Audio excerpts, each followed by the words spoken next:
ఈ సెషన్ నుండి మనం రెస్ట్ ఫ్రేమ్వర్క్ నేర్చుకోబోతున్నాం. జాంగో రెస్ట్ ఏపీఐ ఎలా డెవలప్ చేయాలి అని చెప్పి. ఓకే, సో మనకి ఆల్రెడీ రెస్ట్ ఏపీఐ అంటే ఏంటో చూసాము. అండ్ లాస్ట్ సెషన్లో మనం ఏదైతే ఒక వెబ్ యాప్కి లేకపోతే మొబైల్ యాప్కి లేకపోతే ఒక్కొక్క యాప్కి డేటాబేస్కి సపరేట్గా యాక్సెస్ ఇవ్వడం కాకుండా ఒకే ఒక్క రెస్ట్ ఏపీఐ అప్లికేషన్ డెవలప్ చేసుకుంటాము. ఇంకా వాటికి రెస్ట్ కాల్స్ చేయడం ద్వారా, యూఆర్ఎల్ కాల్స్ చేయడం ద్వారా ఈ మొబైల్ యాప్ కావచ్చు, వెబ్ యాప్ కావచ్చు, డెస్క్టాప్ యాప్ కావచ్చు, అవి వర్క్ అవుతాయి అని చెప్పాం కదా. దాంట్లో భాగంగా ఇప్పుడు మనం జాంగో యూజ్ చేసి రెస్ట్ ఫ్రేమ్వర్క్ ఎలా క్రియేట్ చేయాలి అన్నది మాట్లాడబోతున్నాం. దీంట్లో మనకి సెటప్లో భాగంగా మనకి ఏమేమి ఇన్స్టాల్ చేసుకోవాలి అంటే, మనం ఏదైతే జాంగో చూసామో, జాంగో చూసినప్పుడు మనం పైథాన్ ఇన్స్టాల్ చేయాలి, పిఐపి ఇన్స్టాల్ చేయాలి, అలాగే డేటాబేస్ కోసం అయితే మైసీక్వెల్ ఇన్స్టాల్ చేయాలి. ఓకే, అలాగే మైసీక్వెల్ క్లయింట్ ఇన్స్టాల్ చేయాలి. ఇవన్నీ చూసాం కదా. ఇప్పుడు ఎక్స్ట్రాగా మనకు కావాల్సింది ఏంటంటే జాంగో రెస్ట్ ఫ్రేమ్వర్క్ అనేది, జాంగో రెస్ట్ ఫ్రేమ్వర్క్ అనేది ఇన్స్టాల్ చేసుకోవాలండి. జాంగో రెస్ట్ ఫ్రేమ్వర్క్ అనేది ఒకటి ఇన్స్టాల్ చేసుకోవాలి. అలాగే ఏదైతే మనం ఏపీఐ రెస్ట్ ఏపీఐ క్రియేట్ చేస్తామో దాన్ని టెస్ట్ చేయడం కోసం మనకి రెస్ట్ ఏపీఐ క్లయింట్ టూల్ ఒకటి ఉంటుంది, పోస్ట్ మ్యాన్ అని చెప్పి. ఆ పోస్ట్ మ్యాన్ అనేటటువంటిది కూడా మనం ఇన్స్టాల్ చేసుకోవాల్సి ఉంటుందన్నమాట. Okay, right. ఫస్ట్ అయితే పోస్ట్ మ్యాన్ ఇన్స్టాల్ చేద్దాం, తర్వాత జాంగో రెస్ట్ ఫ్రేమ్వర్క్ కూడా మనం ఇన్స్టాల్ చేసుకుందాం. పోస్ట్ మ్యాన్ డౌన్లోడ్ అని చెప్పి జస్ట్ గూగుల్ చేయండి. మనకి డౌన్లోడ్ పోస్ట్ మ్యాన్ లింక్ వస్తుంది. ఎస్, బేస్డ్ ఆన్ ఓఎస్ ఇదే డైరెక్ట్గా చూపించేస్తోంది. ఇంకా మనం విండోస్ ఏదైతే ఉందో దీన్ని డౌన్లోడ్ చేసే ప్రయత్నం చేస్తున్నాము.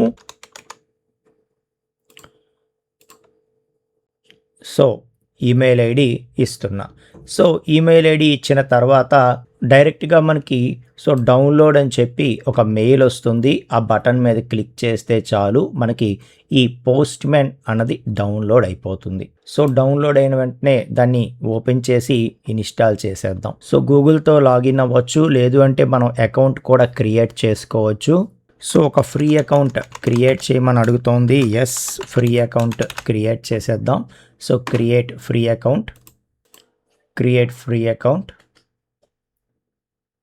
ఏదైతే ఓటీపీ వచ్చిందో దాన్ని ఇక్కడ డిజిటల్ కోడ్ ఎంటర్ చేసేసి వెరిఫై చేసేద్దాం అకౌంట్ని.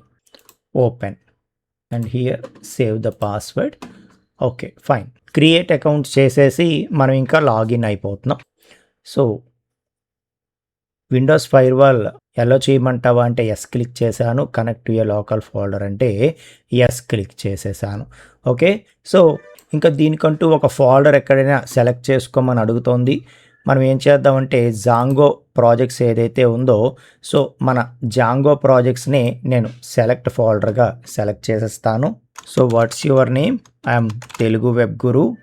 వాట్ విడ్ యూ, మీరు ఏం చేస్తారు అంటే ఏపీఐస్ టెస్ట్ చేస్తాను అని చెప్తున్నాను as a full stack developer. Okay, నా టీంలో 1 మెంబరే ఉన్నారు అని చెప్తున్నాను.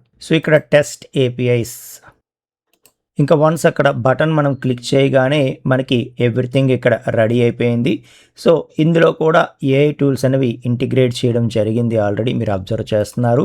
ఇక్కడ మనం ఒక రిక్వెస్ట్ పెట్టుకోవాలంటే ప్లస్ ఐకాన్ క్లిక్ చేసుకొని మనం ఒక రిక్వెస్ట్ అనేది ఇక్కడ పెట్టుకోవచ్చు. ఇక్కడ మీరు అబ్జర్వ్ చేస్తే మనం హెచ్టిటిపి మెథడ్స్ అంటామో, get, post, put, patch, delete, head, ఇవన్నీ కూడా ఇక్కడ చూపించడం జరుగుతుంది. ఓకే, ఇవి ఏంటి, ఎలా మనము వీటిని యూజ్ చేస్తాము అనేది ఖచ్చితంగా చూద్దాం. ఏదైతే రెస్ట్ ఏపీఐ కాల్ మనం చేయాలనుకుంటామో దాని యొక్క యూఆర్ఎల్ని ఇక్కడ ఇచ్చి కరస్పాండింగ్ మెథడ్ ఇక్కడ ఇస్తూ మనం మన యొక్క ఏపీఐని టెస్ట్ చేసుకోవచ్చు అన్నమాట. ఓకేనా. ఇప్పుడు మనం నెక్స్ట్ స్టెప్కి వెళ్ళిపోదాం.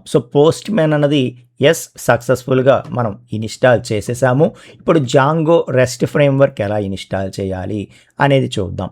జాంగో రెస్ట్ ఫ్రేమ్వర్క్ ఇన్స్టాల్ చేయడానికి మనం చేయాల్సినటువంటి పని ఏంటంటే, ఫస్ట్ ఒక ప్రాజెక్ట్ క్రియేట్ చేసుకుందాం. ఇదంతా నార్మల్ ప్రాసెసే, ఒక ప్రాజెక్ట్ క్రియేట్ చేయడం. ఇప్పుడు మనం ఏం చేయాలనుకుంటున్నామంటే రెస్ట్ ఏపీఐ ఏదైతే ఉందో మన రెస్ట్ ఏపీఐకి ఒక అప్లికేషన్ క్రియేట్ చేయాలనుకుంటున్నాము. ఆ రెస్ట్ ఏపీఐ అప్లికేషన్ ఏదైతే ఉందో ఇది మాత్రమే కేవలం డేటాబేస్తో డైరెక్ట్ కనెక్షన్ అనేది అవుతూ ఉంటుందన్నమాట. ఓకే, సో ఈ రెస్ట్ ఏపీఐ మాత్రమే డేటాబేస్తో కనెక్ట్ అవుతుంది. So let's say this as a DB. డేటాబేస్తో డైరెక్ట్గా ఇది మాత్రమే కనెక్ట్ అవుతుంది. సో కనెక్ట్ అయ్యి మన రెస్ట్ ఏపీఐ ప్రాజెక్ట్ ఏదైతే ఉందో రెస్ట్ ఏపీఐ ప్రాజెక్ట్ కంప్లీట్గా ఈ డేటాబేస్తో కనెక్ట్ అవుతుంది. ఇంకా మిగతా యాప్స్ ఏవైతే ఉన్నాయో, మనం ఇంతకుముందు స్కూల్ యాప్ ఏదైతే క్రియేట్ చేసామో, స్కూల్ వెబ్ యాప్ ఏదైతే క్రియేట్ చేసామో, ఫర్ ఎగ్జాంపుల్ అదొక అప్లికేషన్ క్రియేట్ చేస్తున్నాం అనుకుందాం. అలాగే పేరెంట్స్ కోసం సపరేట్గా ఇంకొక యాప్ క్రియేట్ చేస్తున్నాం అనుకుందాం. అలాగే స్టూడెంట్స్ కోసం ఫర్ ఎగ్జాంపుల్ సపరేట్గా ఇంకొక యాప్ క్రియేట్ చేస్తున్నాం అనుకుందాం. ఓకే, సో ఇలా 3 డిఫరెంట్ యాప్స్ క్రియేట్ చేస్తున్నాము. ఇందులో దేనికి కూడా మనం డేటాబేస్కి డైరెక్ట్గా యాక్సెస్ అనేది ఇవ్వము. సో ఈ రెస్ట్ ఏపీఐ ద్వారానే వీటికి ఏం కావాలన్నా సరే కాల్స్ చేసుకుంటూ వీటికి కావాల్సిన డేటా తెచ్చుకుంటూ ఇవి స్టోర్ చేయాల్సినవి చేసుకుంటూ, సో ఏదైనా సరే త్రూ రెస్ట్ ఏపీఐ కాల్స్ ద్వారానే ఇవన్నీ కూడా ఆపరేట్ చేయబోతున్నాం. ఓకే, సో ఇవన్నీ ఎలా ఆపరేట్ చేస్తాయి? ఫర్ ఎగ్జాంపుల్ ఒక స్టూడెంట్ని స్టోర్ చేయాలనుకోండి, ఒక స్టూడెంట్ డీటెయిల్స్ స్టోర్ చేయాలనుకోండి, /student. ఓకే, సో మన రిసోర్స్ ఏదుందో రిసోర్స్తో వర్క్ అవుతాయి కదా ఇవన్నీ. సో /student అని చెప్పి, ఓకే, సో ప్రతిసారి కూడా యూఆర్ఎల్ దాంతోపాటు మనం చేయాల్సిన యాక్షన్కి సంబంధించినటువంటి మెథడ్, ఆ 2 ఇస్తూ మనకి రెస్ట్ ఏపీఐ అనేది వర్క్ అవుతూ ఉంటుందన్నమాట. ఓకే, సో ఇప్పుడు ఫర్ ఎగ్జాంపుల్ ఒక స్టూడెంట్ని స్టోర్ చేయాలి డేటాబేస్లో, స్కూల్ వెబ్ యాప్. అప్పుడు ఏం చేస్తుంది? ఒక పోస్ట్ రిక్వెస్ట్ పెడుతుంది /student అని చెప్పి. సో స్టూడెంట్ రిసోర్స్కి ఒక పోస్ట్ రిక్వెస్ట్ పెడుతుంది.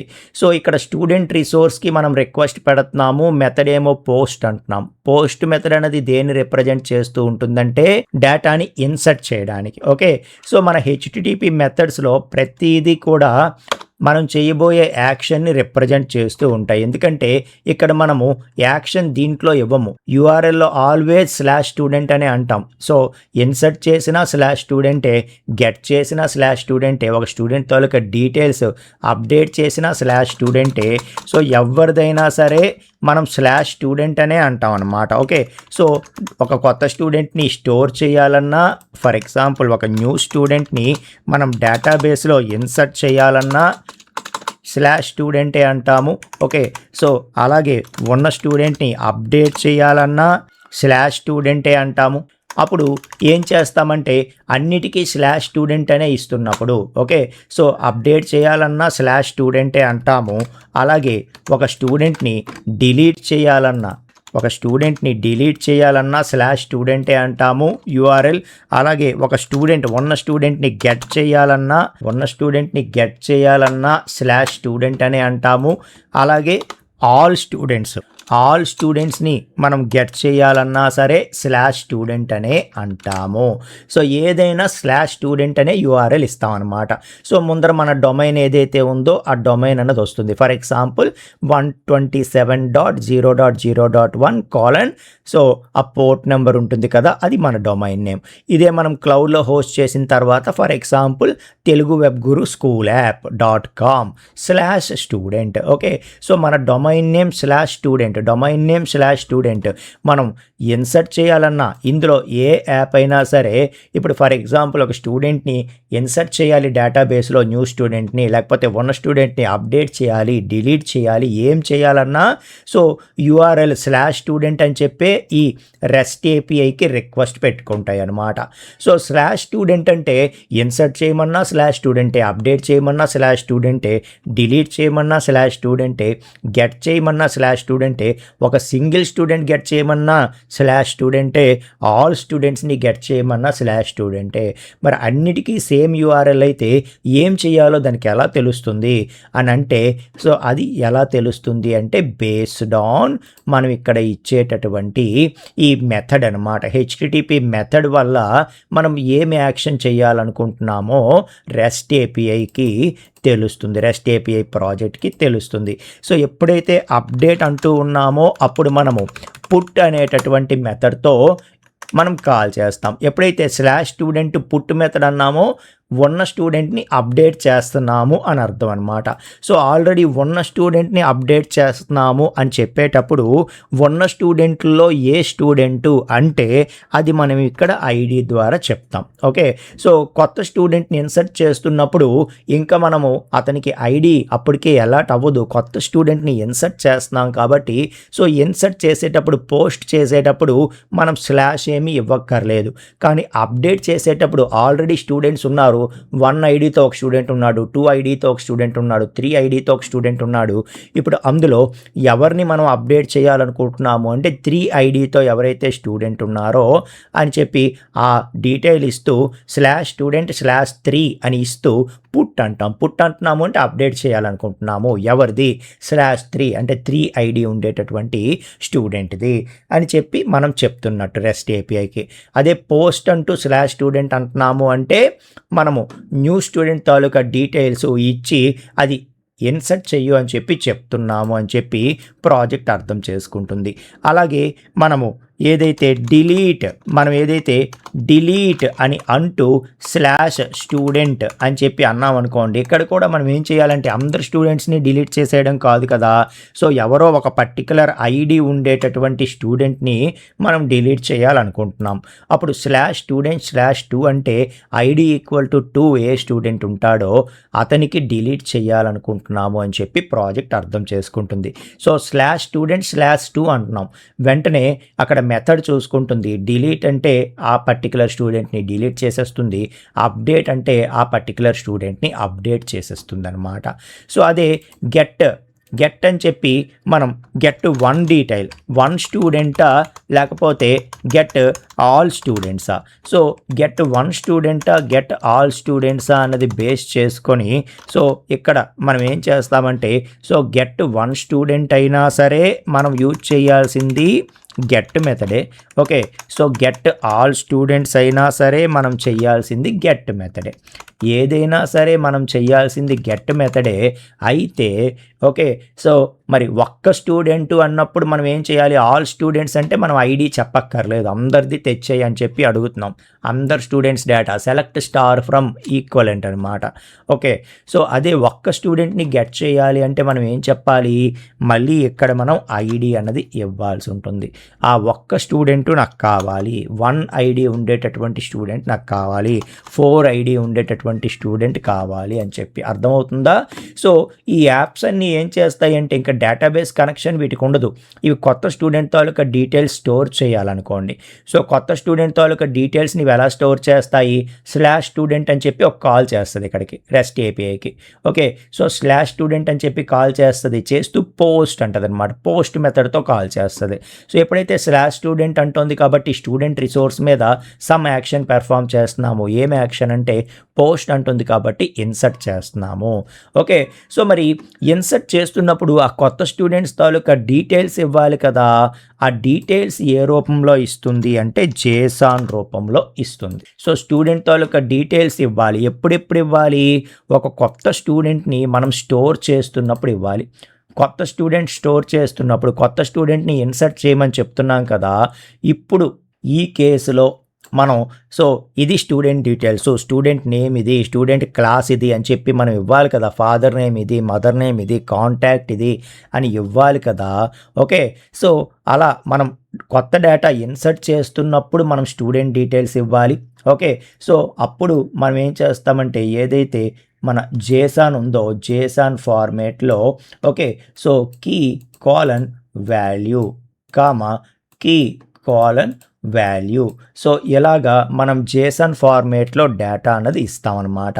సో మనం కొత్త స్టూడెంట్ని ఇన్సర్ట్ చేసినప్పుడు ఇవ్వాలి. అలాగే ఉన్న స్టూడెంట్ని అప్డేట్ చేసినప్పుడు ఇవ్వాలా అంటే ఉన్న స్టూడెంట్ని అప్డేట్ చేసినప్పుడు కూడా ఇవ్వాలి. ఎందుకంటే సో ఉన్న స్టూడెంట్ 3rd ఐడి ఉండేటటువంటి 3 ఐడి ఉండేటటువంటి స్టూడెంట్ యొక్క డీటెయిల్స్ నేను మార్చాలనుకుంటున్నాను. ఏం మార్చాలనుకుంటున్నావు అంటే ఫర్ ఎగ్జాంపుల్ నేమ్ అని చెప్పి కొత్త వాల్యూ ఇస్తాను, అలాగే ఫాదర్ నేమ్ అని చెప్పి కొత్త వాల్యూ ఇస్తాను, కాంటాక్ట్ అని చెప్పి కొత్త వాల్యూ ఇస్తాను. సో ఉన్న డేటా డిలీట్ చేయాలంటే మనం JSON ఇవ్వాలా, ఇవ్వక్కర్లేదు, ఆల్రెడీ ఆల్రెడీ డేటా ఉంది, ఇంకా అది కంప్లీట్గా డిలీట్ చేసేయాలి కాబట్టి మనం ఏమీ డేటా ఇవ్వక్కర్లేదు. ఒక్క స్టూడెంట్ తాలూకా డేటా గెట్ చేసుకోవాలంటే మనం ఏమైనా చెప్పాలా? చెప్పక్కర్లేదు. సో అలాగే అందరు స్టూడెంట్స్ తాలూకా డేటా గెట్ చేయాలంటే మనం ఏమైనా డేటా చెప్పాలా? చెప్పక్కర్లేదు. ఎప్పుడు స్టూడెంట్ తాలూకా డీటెయిల్స్ మనం ఇవ్వాలి? ఒక కొత్త స్టూడెంట్ని మనం ఇన్సర్ట్ చేస్తున్నప్పుడు, అలాగే ఒక ఉన్న స్టూడెంట్ని మనం అప్డేట్ చేస్తున్నప్పుడు. ఓకే, సో మరి రెస్ట్ ఏపీఐ కాల్ అంటే కంపల్సరీగా వాటికి ఏమేమి important? HTTP method important, URL important, అలాగే డేటా ఏమైనా ఉంటే ఆ డేటా అన్నది ఇంపార్టెంటు. సో వీటిని మనం ప్రొవైడ్ చేస్తే చాలు. ఇంకా సో ఇవి ఏం చేస్తాయి అంటే మెథడ్ ఇది, ఓకే, సో యూఆర్ఎల్ ఇది, డేటా ఇది అని చెప్పి రెస్ట్ ఏపీఐ కాల్స్ పెట్టుకుంటాయి. సో పెట్టుకోవడం ద్వారా వీటికి ఏం కావాలో అన్నీ చేసుకుంటాయి అన్నమాట. అయితే రెస్ట్ ఏపీఐలో మనం ఏం చేస్తే సరిపోతుంది? మన దగ్గర ఎన్ని రిసోర్సెస్ అయితే ఉన్నాయో ప్రతి రిసోర్స్కి కూడా అన్ని యాక్షన్స్ జరిగేలాగా మనం ఇక్కడ రెడీ చేసుకోవాలి. అంటే సో ఫర్ ఎగ్జాంపుల్ ఒక స్కూల్ యాప్ తీసుకుంటే, for example teacher, student, marks, ఇవన్నీ కూడా రిసోర్సెస్ అనమాట. సో ప్రతి దానికి డేటాబేస్లో టేబుల్ ఉంది. ఓకే, ఒక స్టూడెంట్ని మనం ఏం చేస్తాము అయితే ఇన్సర్ట్ చేస్తాము, లేకపోతే అప్డేటు, డిలీటు. ఓకే, సో ఈ యాక్షన్స్ ఏవైతే పెర్ఫామ్ చేస్తామో లేకపోతే గెట్ చేసుకోవడం, ఇవేవైతే మనం పెర్ఫామ్ చేస్తామో క్రడ్ ఆపరేషన్స్, సో ప్రతి రిసోర్స్కి సంబంధించిన క్రడ్ ఆపరేషన్స్ని ఇక్కడ మనం రెడీ చేసి పెట్టుకుంటాం రెస్ట్ ఏపీఐలో. అప్పుడు ఇది సో ఏదైనా రిసోర్స్ చెప్పి మనకి ఇన్సర్ట్ చేయమన్నా, అప్డేట్ చేయమన్నా, డిలీట్ చేయమన్నా, గెట్ చేయమన్నా, ఏం చేయమన్నా, సో ఇక్కడ క్రడ్ ఆపరేషన్స్ అన్నీ ఈ రెస్ట్ ఏపీఐలో రెడీగా ఉంటాయి కాబట్టి సో రిసోర్స్ ఇది అండ్ మెథడ్ ఇది అని చెప్పి ఎప్పుడైతే ఇవి కాల్ చేస్తాయో అప్పుడు కరస్పాండింగ్ ఏదైతే మనం రెడీ చేసి పెట్టామో క్రడ్ ఆపరేషన్స్ అవి రన్ అయిపోయి ఇంకా వీటికి ఏదైతే డేటాబేస్ రిలేటెడ్ యాక్షన్స్ ఉన్నాయో అవన్నీ జరిగిపోతూ ఉంటాయి. అప్పుడు ఏమవుతుంది? వీటికి అన్నిటికీ కూడా డేటాబేస్తో డైరెక్ట్ కనెక్షన్ అనేది కట్ అయిపోతుంది అనమాట. సో త్రూ రెస్ట్ ఏపీఐ ద్వారా ఇవన్నీ కనెక్ట్ అవుతాయి. దానివల్ల ప్రతి దగ్గర డేటాబేస్ కనెక్షన్స్ మనం ఇంప్లిమెంట్ చేయాల్సిన పని లేదు. డేటాబేస్ యాక్సెస్ అన్నిటికీ డైరెక్ట్గా ఇచ్చేమో దానివల్ల పోయింది అనేటటువంటి ఆ పెయిన్ కూడా మనకి ఉండదు అని చెప్పి చెప్తున్నా. Okay, right. సో అయితే ఇప్పుడు మనం నెక్స్ట్ ఏం చేయబోతున్నాం? ఒక రెస్ట్ ఏపీఐ ప్రాజెక్ట్ క్రియేట్ చేయబోతున్నాము. ఆ ప్రాజెక్ట్లో మనము సో జాంగో రెస్ట్ ఫ్రేమ్వర్క్ కూడా ఇన్స్టాల్ చేయబోతున్నాం. సో మనం ఏం చేద్దామంటే ఇక్కడ జాంగో ప్రాజెక్ట్స్లో ఒక ఫోల్డర్ నేను రెడీ చేసి పెట్టుకుంటాను. సో ఏంటా ఫోల్డరు? ఫర్ ఎగ్జాంపుల్ మన ప్రాజెక్ట్ కోసం, ఓకే, సో మన school app rest, okay, school app rest అని చెప్పి ఒక ప్రాజెక్ట్ క్రియేట్ చేస్తున్నాను నేను. స్కూల్ యాప్ రెస్ట్ అని చెప్పి ఒక ప్రాజెక్ట్ క్రియేట్ చేస్తున్నాను. ఇప్పుడు విజువల్ స్టూడియో కోడ్ ఓపెన్ చేస్తాను. సో ఇక్కడ ఇంతకుముందు మనం చేసినటువంటి ప్రాజెక్ట్ ఉంది. ఇప్పుడు మనం ఏం చేద్దామంటే ఫైల్లోకి వెళ్ళి ఓపెన్ ఫోల్డర్ అందాము అనేసి స్కూల్ యాప్ రెస్ట్ అనేది అయితే ఉందో దాన్ని తీసుకుందాం. ఓకే, సో తీసుకొని ఇప్పుడు ఏం చేద్దామంటే మనం ఏం చేద్దామంటే ఇక్కడ 3 డాట్స్ మీద క్లిక్ చేసి టెర్మినల్కి వెళ్ళి న్యూ టెర్మినల్ అని చెప్పి ఓపెన్ చేద్దాం. సో ఇక్కడ మనం ఫస్ట్ చేయాల్సిన పని ఏంటి? సో ఏదైతే వర్చువల్ ఎన్విరాన్మెంట్ క్రియేట్ చేయాలనుకుంటున్నామో python-mvenv.venv. ఓకే, సో ఫస్ట్ మనం వర్చువల్ ఎన్విరాన్మెంట్ క్రియేట్ చేసేద్దాం. వర్చువల్ ఎన్విరాన్మెంట్ క్రియేట్ అయిపోయిన వెంటనే ఇంకా మనం దాన్ని యాక్టివేట్ చేసేద్దాం. సో ఇక్కడ ఒక్కసారి నేను కమాండ్ ప్రాంప్ట్కి వెళ్ళిపోతాను. కమాండ్ ప్రాంప్ట్కి వెళ్ళిపోయి, ఓకే, సో కమాండ్ ప్రాంప్ట్కి వెళ్ళిపోగానే మనకి ఆటోమేటిక్గా మనం ఏదైతే వర్చువల్ ఎన్విరాన్మెంట్ క్రియేట్ చేసామో దాన్ని యాక్టివేట్ కూడా చేసేసింది. మీరు అబ్జర్వ్ చేయండి. ఓకే, సో ఇక మనకి గుర్తుంది కదా స్టెప్స్. ఫస్ట్ మనం జాంగో ఇన్స్టాల్ చేసుకోవాలి. So pip install Django. Okay, so python-m pip install జాంగోని ఇన్స్టాల్ చేసేద్దాం. సో మన రెస్ట్ ఏపీఐ ప్రాజెక్ట్లో ఫస్ట్ జాంగో ఇన్స్టాల్ చేస్తున్నాము. తర్వాత జాంగో రెస్ట్ ఫ్రేమ్వర్క్ కూడా ఇన్స్టాల్ చేసేస్తాము. చేసేసిన తర్వాత అప్పుడు ప్రాజెక్ట్ క్రియేట్ చేసుకొని ఇంకా నెక్స్ట్ స్టెప్కి వెళ్ళిపోతాం. సో ఇంకా న్యూ పిఐపి మనకి ఎప్పుడు చూపించేలాగే న్యూ పిఐపి వెర్షన్కి అప్గ్రేడ్ చేసుకోమని అడుగుతోంది. సో ఎస్, అదే కమాండ్ని నేను కాపీ చేసి పేస్ట్ చేసేసాను. సో ఇప్పుడు నెక్స్ట్ మనం చేయాల్సింది ఏంటంటే జాంగో రెస్ట్ ఫ్రేమ్వర్క్ ఇన్స్టాల్ చేసుకోవాలి. సో ఎలా ఇన్స్టాల్ చేస్తాం తెలుసా? సేమ్ అనమాట. So Python -m so PIP install Django REST framework. Okay, so Django REST framework. So Django REST framework అని చెప్పి ఇస్తే చాలు. So PIP install Django REST framework అని ఇస్తే చాలు, మనకి జాంగో రెస్ట్ ఫ్రేమ్వర్క్ అనేది కంప్లీట్గా ఇన్స్టాల్ అయిపోతుంది అనమాట. సో ఇది రన్ చేస్తున్నప్పుడు మీకు ఆల్రెడీ తెలిసే ఉంటుంది, మనకి ఇంటర్నెట్ కనెక్షన్ ఉంటే అది ఇంకా నెట్ నుండే కావాల్సిందంతా కూడా డౌన్లోడ్ చేసుకొని ఇన్స్టాల్ చేసుకుంటుంది. సో ఇప్పుడు సక్సెస్ఫుల్గా మనకి జాంగో ఇన్స్టాల్ అయిపోయింది, జాంగో రెస్ట్ ఫ్రేమ్వర్క్ కూడా ఇన్స్టాల్ అయిపోయింది. సో జాంగో రెస్ట్ ఫ్రేమ్వర్క్ ఎలా ఇన్స్టాల్ చేయాలో చూశారు కదా మీరు. సో ఎలా చేసాం మనము, ఏదైతే PIP install Django REST framework అని చెప్పి మనం ఈ కమాండ్తో మనం ఇన్స్టాల్ చేయటం జరిగింది. సో నౌ మనకి ఇంకా న్యూ ప్రాజెక్ట్ రెడీ చేసుకోవడమే. సో న్యూ ప్రాజెక్ట్ ఎలా క్రియేట్ చేస్తాము, ఏదైతే Django admin start project config అని చెప్పి ఒక డాట్ ఇస్తామని చెప్పి అనుకున్నాం. ఇస్తే మనకి ఆటోమేటిక్గా ప్రాజెక్ట్ అనేది క్రియేట్ అయిపోతుంది అని చెప్పి మనం ఆల్రెడీ నేర్చుకోవడం జరిగింది. సో ఎస్, ప్రాజెక్ట్ అనేది క్రియేట్ అయిపోయింది. సో ఈ ప్రాజెక్ట్ అనేది సక్సెస్ఫుల్గా రన్ అవుతుందా లేదా మనం చెక్ చేయాలి అంటే so Python manage.py so run server అంటే మనకి సక్సెస్ఫుల్గా ప్రాజెక్ట్ అనేది ఇంకా రన్ అయిపోతుందండి. ఒకసారి యూఆర్ఎల్ని చెక్ చేసేద్దాం. సో ఎస్, మనకి సక్సెస్ఫుల్గా వర్క్ అవుతోంది. As usual project ready. Okay, so మనకి సక్సెస్ఫుల్గా జాంగో రెస్ట్ ఫ్రేమ్వర్క్ ఇన్స్టాల్ చేసుకున్నాము, పోస్ట్ మ్యాన్ ఇన్స్టాల్ చేసుకున్నాము, స్కూల్ రెస్ట్ ఏపీఐ ప్రాజెక్ట్కి మనం ఇంకా ఇనిషియేషన్ కూడా స్టార్ట్ చేసేసాం ఫస్ట్ వీడియోలో. ఓకే, సో ఇదే వీడియోలో మనం ఇంకా యాప్స్ క్రియేషన్ అది కూడా చెప్పొచ్చు, బట్ లాంగ్ అయిపోతుంది. సో ఇక్కడతో స్టాప్ చేస్తాను. నెక్స్ట్ వీడియోలో మనం ఇదే ప్రాజెక్ట్లో యాప్స్ ఎలాగా యాడ్ చేయాలి, ఆ యాప్స్లో రెస్ట్ ఏపీఐ రిలేటెడ్ కోడింగ్ అనేది ఎలా చేయాలి అనేది ఒక్కొక్క స్టెప్ నేర్చుకుంటూ ఇంకా మనం ముందుకు వెళ్దాం. ఓకేనా? Thank you.